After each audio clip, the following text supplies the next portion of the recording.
Ordered this a second ago, and I'm gonna do it again because YouTube wouldn't let me change my camera facing the other direction, which was weird. So let me talk to you guys. I'm just gonna download this straight to YouTube and not even edit any of it. So let me tell you what's up. I have a '59 Nash Metropolitan, and it's been sitting for like 5 years. It's a shame. My baby's been sitting for too long.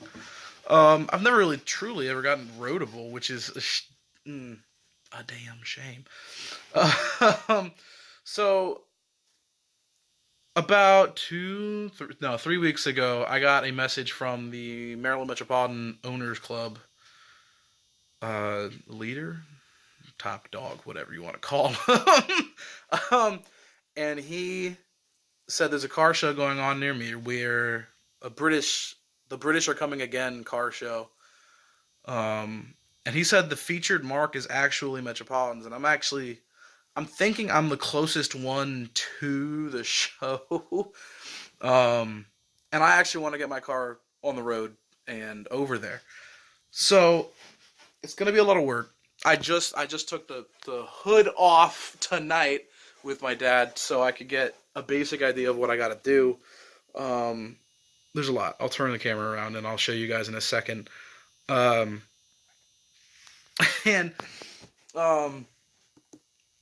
it's been too damn long. So it's time to get it out. It's time to actually work on it. I'm going to let you guys watch as I do things to this car that people probably have never seen on YouTube. Because, like, it's really old school. It's old school British car stuff in an American package. It's kind of weird. But I love it. And I am going to have you guys hold me somewhat accountable for actually getting it done, because I have a deadline now. That is going to make things more difficult. Okay, we're back. That's ridiculous. So this is just on my cell phone, which is a terrible quality video. But this is a 1959 Nash Metropolitan in the most cramped garage you've ever seen, because this is a tiny car and there's so much crap. We're working on that. Nevertheless, I am going to go insane with this.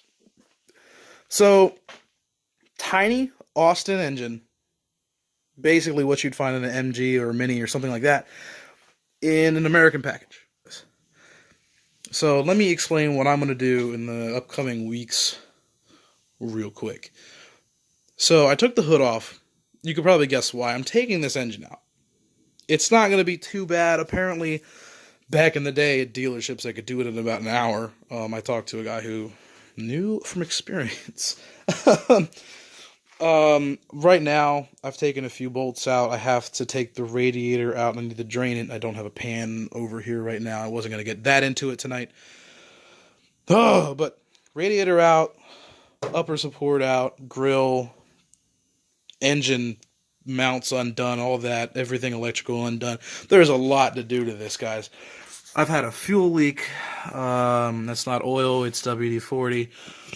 It needs a new belt. It needs a whole bunch of stuff.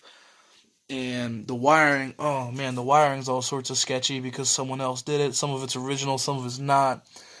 It's stuff that I want to make sure it can go on the road with. And yeah, WD-40 will come in handy. Oh, man. So, we're going to get the engine out. We're going to fix a whole bunch of stuff. I'm going to take you guys along with me, and I know this is going to be a short talking video. It's kind of boring. But, guys, come on. I need to get it going. It's just, oh my God, I need to get it going. So, yeah, it's just like, hold me accountable.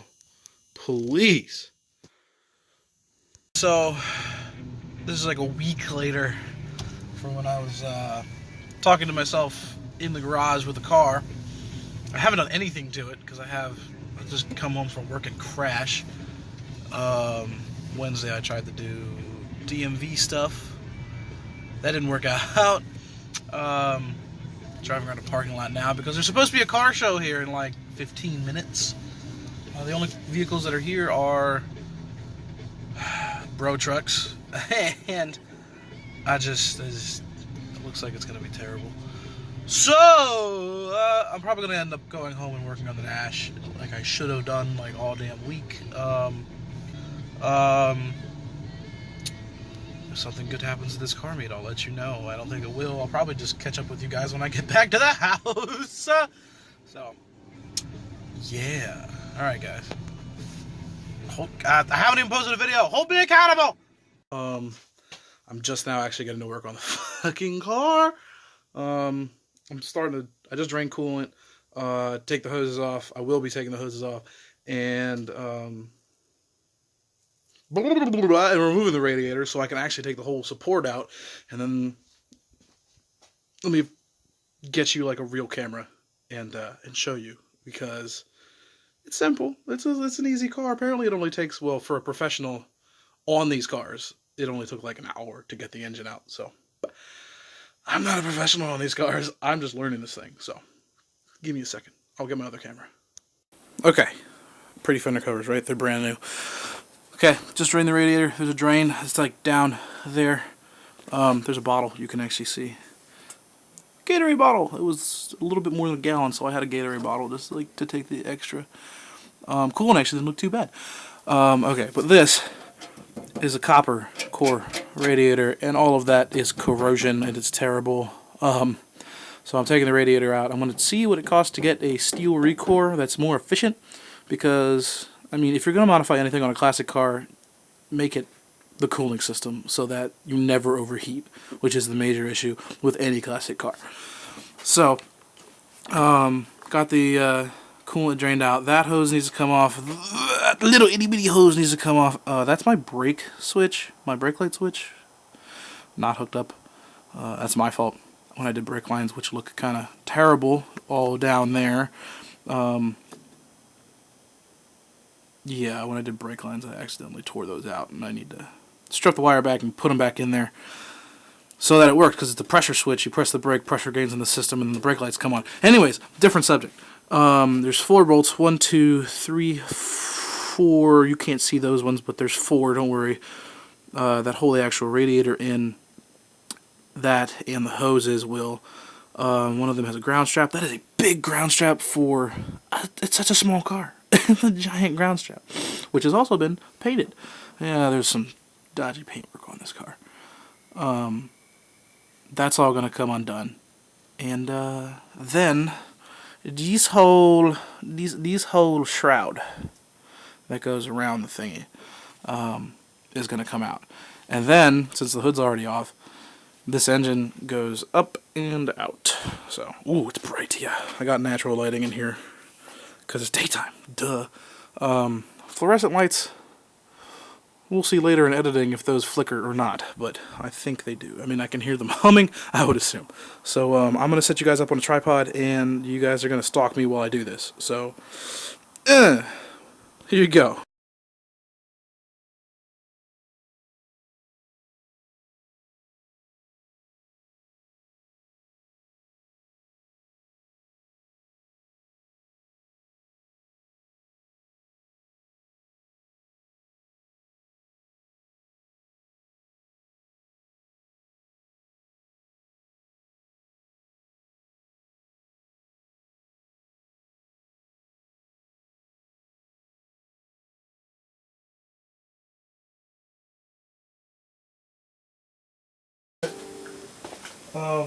So I just figured out my camera has a max runtime of 30 minutes at a time. That's some shit. As you can tell, I got this out a little bit of difficulty on a single piece that was a little stuck because well, something that was rotating shouldn't have been rotating, so I had to get a adjustable wrench on it and do my thing. So much more space here. So much more space. It's just like disconnecting hoses and whatnot now. It's going to be tedious. But of course, I will do it. To get this all apart. Yeah, buddy. Okay, recording stopped again. This is a pain in the ass. But I'm just going to do a rundown of what I've taken off before I lift this thing in the air and have to work underneath it. So, what we have is coil. This one here. This one to that side. We've got 2 alternator lines. Smaller one and a larger one. Larger one's underneath it. I can actually pull all this out. Haha! Okay. This one goes to the oil sender thing, pressure sender, whatever you want to call it. It's just a light that goes off when you start it and it runs and it gets pressure. This goes to the distributor. All of this is now detached from the engine, conveniently. So now this can all be taken out. What else? Oh, coolant hose. Let me zoom you out. I just realized that you guys were zoomed in. Coolant line is broken from here, and the other one I broke at the top. That way coolant doesn't drain from the lower passageway here. We've got coolant lines, of course, disconnected. You saw that earlier. Throttle linkage was sitting right here, and it would connect to there, to the carburetor. This air filter does not connect to anything that is off the engine, although it will come off when I remove the engine itself. Let's move to the other side. I also undid the janky clutch cable. Then, down there, I don't know if you can see it. Yes, you can. It's right in front of you. Right there. I know this is going to be a terrible video quality-wise because this thing does not autofocus for shit. I cut that hose for the fuel line because, well, I'm going to get a new one, so might as well cut it. These engine mounts aren't doing jack. Well, the engine's supposed to move separately from the body, and it's not, because it's supposed to be soft mounted, and yet it's hard mounted. I remember when I was taking the oil pan and I lifted the front of the engine up a little bit. These don't really do anything. They're kind of just completely broken off, so no use to them there. I will continue to look for things that are, well, they have to be removed so you can get the thing apart and out. So I know at least shifter linkage to the trans I can take off down to the bottom, and the speedo cable, and I don't think there's much else. It's a really simple engine, nothing on it really. I mean, there's no AC. The only thing it's got is an alternator and a coolant fan. The water pump's driven by the not a coolant fan, but it's a radiator fan. The water pump's driven by that. I don't see there being much of a problem with any of that. I really just want to get it drivable, so, you know. Yeah. Oh, it's fun. It's a lot of fun. I'm going to stop filming for now. I'll end up editing this together. I won't take the engine out without you guys knowing. Actually, I'll get that on camera.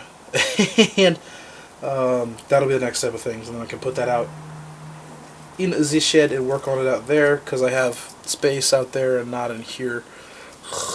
It's not ideal, but it's going to work.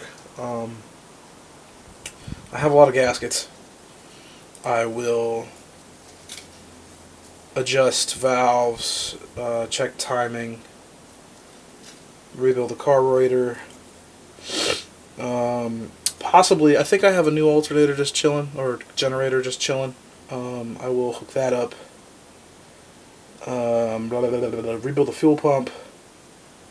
Check the water pump. I might even replace it. I definitely have a new one of those. I remember that. While the engine's out, we're going to do wiring repairs and things like that. We're going to replace bushings on things. It's going to be exciting, and you guys are going to see it, and I'm going to be doing it, and yeah, I will see you guys next time you're out here with me, because I'm going to get the car up in the air right now, and it's not really worth watching. It's not something you guys probably haven't seen before. So, thanks for watching, guys. Thanks for stalking me. And I will see you in the next video.